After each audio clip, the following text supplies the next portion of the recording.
আসসালামু আলাইকুম এভরিওয়ান, তোমার দেওয়া ভালোবাসা গল্পের 55 নম্বর পার্ট। তো আর বেশি কথা না বলে চলুন গল্প শুরু করে দেই। সানি মুচকি হেসে আনমনে বলে উঠল, কবে যে তোর জেদ কমবে আর একটু বুদ্ধি হবে তোর। শহরের বিস্তীর্ণ ব্যস্ত বহুল রাস্তায় পাশে দাঁড়িয়ে আছে সানি। তার আশেপাশে 4জন লোক দাঁড়িয়ে আছে সানিকে সর্বোচ্চ নিরাপত্তা দিতে। সানি দাঁড়িয়ে আছে আর তার হাতে থাকা ঘড়িতে সময় দেখছে। কারোর জন্য অধীর অপেক্ষায় আছে দেখে বোঝা যাচ্ছে। কিছু সময় পর দুটো কালো রঙের গাড়ি এসে থামলো সানির সামনে। দুই গাড়ি থেকে চারজন করে লোক বেরিয়ে এলো। এর ভিতরে একজন মধ্যবয়স্ক পুরুষও বেরিয়ে এলো। বয়স 60-এর কোঠায় হবে তার। সানি লোকটিকে দেখে এগিয়ে গিয়ে হাসি মুখে সালাম দেয়, আসসালামু আলাইকুম আফসাল চাচা। ওয়ালাইকুম আসসালাম। বয়স্ক লোকটি সানির গালে হাত রেখে নীরবে তাকিয়েছিল দীর্ঘ সময়।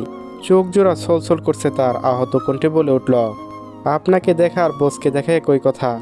সানি নিঃশব্দে মুচকি হাসলো। সানি আফজাল চাচার হাতের দিকে দৃষ্টি রেখে বলে উঠল, চাচা আপনাকে যা আনতে বলছিলাম এনেছেন।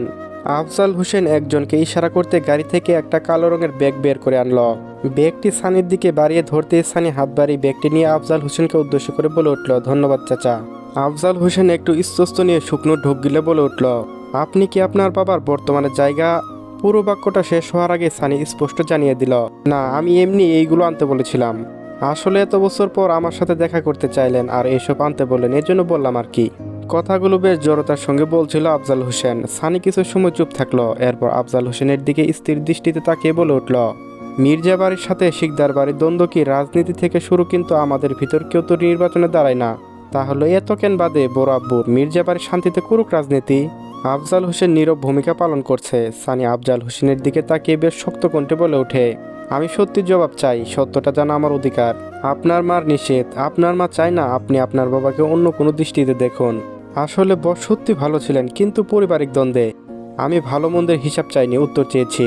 আফজাল হোসেন কিছু সময় চুপ থাকলেন। সানির দৃষ্টির দিকে তাকিয়ে না চাইলেও ভয়ার্ত কণ্ঠে বলে উঠল, আপনাদের ক্ষমতা পূর্বপুরুষ থেকেই ছিল, আপনাদের সবাই মানতেন। তখন 1996 সাল আপনার দাদার বন্ধু চেয়ারম্যান ছিলেন। মির্জা বাড়িদের ক্ষমতা প্রচুর লোভ, কিন্তু আপনার দাদার কারণে সম্ভব হচ্ছিল না।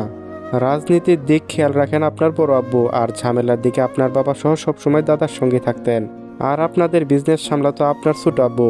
অনেক পরিকল্পনা করে মির্জা বাড়ির লোক আপনার দাদাকে মেরে ফেলে। সেই থেকে মাঠে নামে আপনার বাবা। দিনের বেলায় একসাথে মির্জা বাড়ির 5 পুরুষকে কুপিয়ে হত্যা হয়েছে চাচা। আফজাল হোসেন পরপর কয়েকবার শুকনো ঢোক গিলে বলে, ওনার সাথে শত্রুতা মির্জা বাড়িরাই শুরু করছিল। বস আগ বাড়িয়ে কারোর সাথে ঝামেলা দিতেন না, ওনার সাথে কেউ অন্যায় করলে তবেই উনি। আফজাল হোসেনের মাঝ কথায় সানি বেশ শক্ত গলায় বলে উঠল, হয়েছে চাচা, কিছু বলতে হবে না, নেই অন্যায়ের বিচার করার জন্য উপরওয়ালা রয়েছে।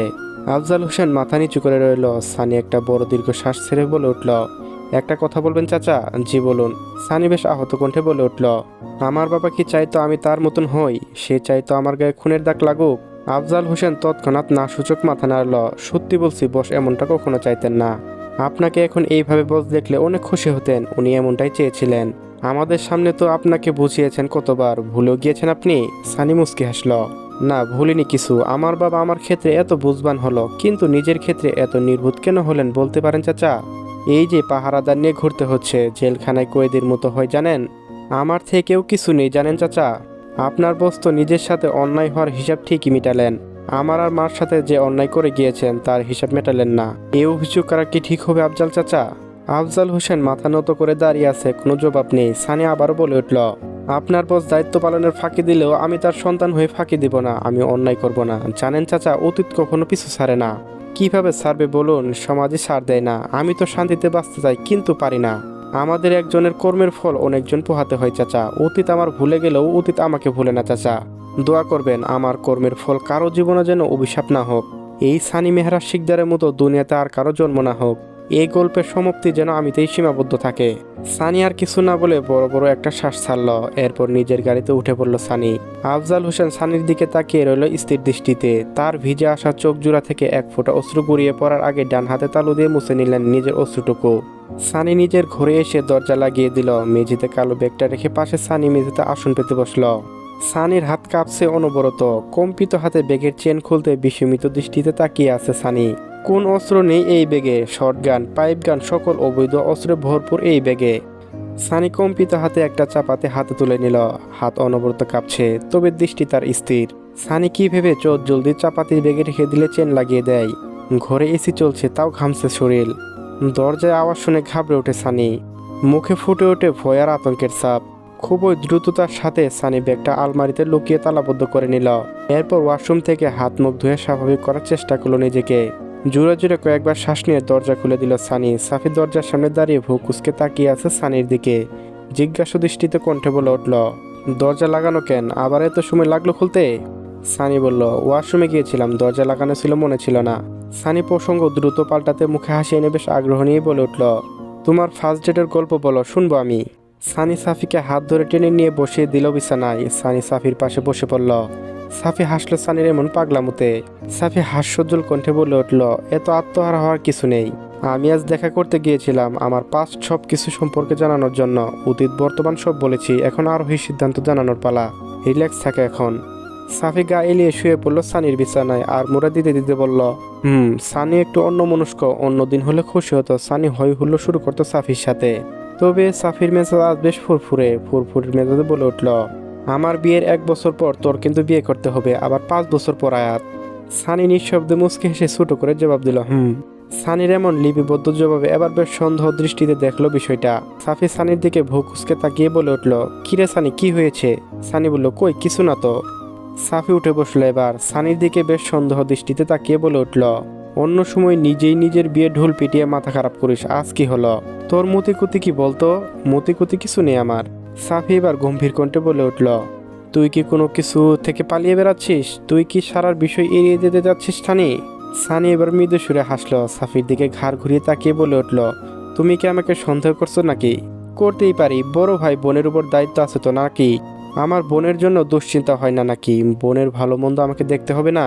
সানি কিছু সময় নিশ্চুপ থাকলো, এরপর চিন্তিত কণ্ঠে বলে উঠল, দায়িত্ব আছে তোমার? হ্যাঁ দায়িত্ব আছে, দুশ্চিন্তা হওয়া স্বাভাবিক। সাফি ভাই আমাকে 1টা বছর সময় দিবে? বিশ্বাস করো, তোমার বোনের দুর্বলতার সুযোগ নিয়ে আমি কখনো চোখে ছুঁয়েও দেখব না। বেশ 1 বছর সুযোগ দাও, এর ভেতর কিছু না করতে পারলে? সাফি দ্বিগুণ ভারী কণ্ঠে বলে উঠল, না পারলে কি? সানি তার শুকনো ঠোঁট জিব্বা দিয়ে ভিজিয়ে নিল, এরপর শুকনো ঢুক গিলে বলল, এই সানি, মেহরাজ শিকদারের জীবনে তোমার বোন ব্যতীত অন্য কোনো নারী আমার জীবনে আসবে না। যদি মেহরুনের মেহরাজকে হারিয়ে ফেলে তাহলে বুঝবে মেহরাজ এই দুনিয়া ত্যাগ করেছে। কথা দিচ্ছে, আমার নামে যদি কেউ কবুল পড়ে তাহলে সে মেহরুন। আমি অমরণ মেহরুনের। আর যদি এমনটা না হয় বুঝে নিও, সাদা কাফন আমাকে জড়িয়ে নিয়েছে। এই 1 বছরের ভিতর তোমার বোনের লাল বেনারসি পরবে, নয়তো আমি সাদা কাফনে জড়াবো। দেখি ভাগ্য কি চাই। সানির এমন কথার ধরন শুনে বেশ হতবাক হয়ে গেল সাফি। সানির মন খারাপের এমন ধরনের কথা কখনো বলতে শুনেননি সাফি। সানির এমন কঠিন ভাষা পুরো শরীর কেঁপে উঠল সাফির। সানি ভীষণ স্নেহের আর আদরের সাফির কাছে। সাফি যত শক্ত স্বভাবের মানুষ হোক, এমন কথার ধরন মেনে নেওয়ার মতো ক্ষমতা হয়ে ওঠেনি সাফির। সাফি সানির বাহুতে হাত রেখে সানির মুখের দিকে তাকিয়ে বলে উঠল, কি হয়েছে তোর? কি হয়েছে তোর? তুই এমন কথা বলছিস কেন?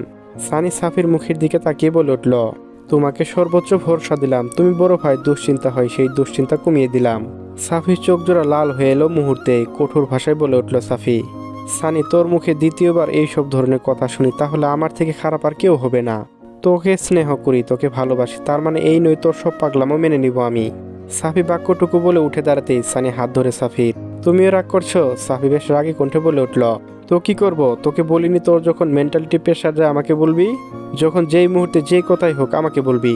তোর ভাই কি মরে গিয়েছে? তোর সাথে আমার রক্তের সম্পর্ক নেই, তাই তোর ভাইকে মানতে কষ্ট হয়? সানি সাফির দিকে তাকিয়ে মৃদু সুরে হেসে উঠে বলে উঠল, তোমার মতো কেউ আমাকে কেন বুঝে না সাফি ভাই? সাফি সানির মাথায় হাত বুলিয়ে বলে উঠল, বোঝার দরকার নেই, সানির জন্য সাফি ভাই যথেষ্ট। নিজ দায়িত্বে দায়িত্ব নিলে।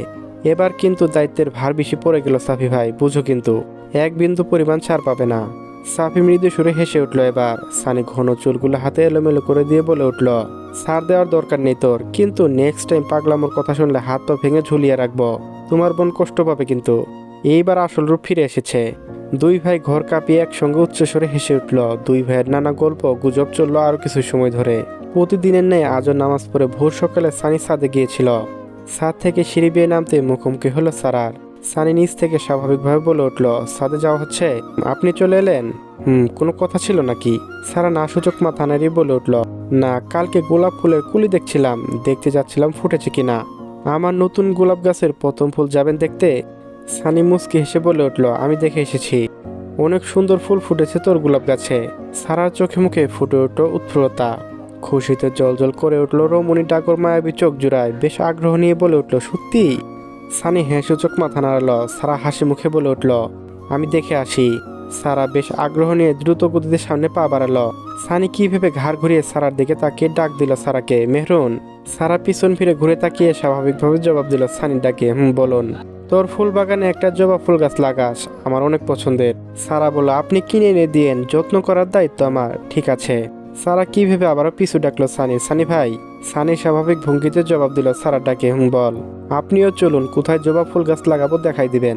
আগে গাছ তো কিনে আনি। সারা এই প্রথম নিচ থেকে সানির হাত বেশ শক্ত করে ধরল। সানি শক্তপোক্ত ডান হাতের তালু সারা দুই হাতে মাঝে মুঠো করে ধরল। সানি ডান হাত টানতে টানতে আবদারে কণ্ঠে বলে উঠল, প্লিজ সানি ভাই চলুন। সানি এক স্থির দৃষ্টিতে তাকিয়ে রইল হাতটির দিকে। সারা অনবরত সানির হাত বেশ শক্তি দিয়ে টানছে, কিন্তু সানিকে এক বিন্দু পরিমাণে হেলাতে সক্ষম হতে পারল না সারা। সানি নিঃশব্দে মুচকে হাসছে শুধু। কি ভেবে সানি হুট করে দ্রুত গতিতে বলে উঠল, বড় মামা। সারা চোট জলদি সানির হাত ছেড়ে দিল। ভয়ার্ত দৃষ্টিতে তাকালো আশেপাশে। আতঙ্কিত কণ্ঠে বলে উঠল, কোথায়? সানি মৃদু সুরে হেসে উঠল এবার। সারা চোখ মুখ কুচকে ক্ষিপ্ততার দৃষ্টিতে তাকালো সানির দিকে। সানি যে নেহাত তার সাথে মজা করেছে এটা বুঝতে পারল সারা। রাগে অনবরত ফুটছে সারা। সানির ঠোঁটের কোণে এখনো হাসি লেগেই আছে। সানি সারাকে চোখ মেরে সুর দিয়ে গিয়ে উঠল, সানি। পাখি হয়েও জন্ম নিলে দুঃখ থাকতো না, তোমার প্রেমে মন মজায় বাড়ল যন্ত্রণা, থাকতো না কুল কলঙ্কের ভয় নিষ্ঠুর আঘাত পাইয়া, আমি কান দিয়ে বানাইতাম একটা কষ্ট নামের আজব দরিয়া। Ignore this song. সারা আবারও সানির ডান হাত ধরল, তবে এইবার সারার উদ্দেশ্য ছিল ভিন্ন। সানির হাতে বেশ জোরে সুরে নখ বসিয়ে দিল সারা। সমস্ত রাগ খুব জেদ দিয়ে জোর খাটালো সানির হাতের উপর। সানি ব্যথায় চোখ মুখ কুচকে নিল, মুখে আওয়াজ করল না, বিন্দু মাত্র হাত সরানোর চেষ্টাও করল না, বরং সংবরণ করে নিল সারার দেওয়া আঘাতটুকু। সারা ক্ষিপ্ততার সঙ্গে ছেড়ে দিল সানির হাতটা। সারারও কণ্ঠে দারুণ তেজ আর রাগে বহিঃপ্রকাশ ঘটল, আপনি মানুষটা সত্যিই অনেক খারাপ। চলবে গাইস, আমার মেন চ্যানেল ভয়েস অফ জামিলে নতুন একটি গল্প দেওয়া হয়েছে, তো এই গল্পের পাশাপাশি ওই গল্পটাও দিব। গল্পটা অনেক সুন্দর আছে, তো সবাই দেখে নেবেন। স্ক্রিনে ভেসে উঠবে, সেখানে ক্লিক করে দেখে নিতে পারেন। ধন্যবাদ।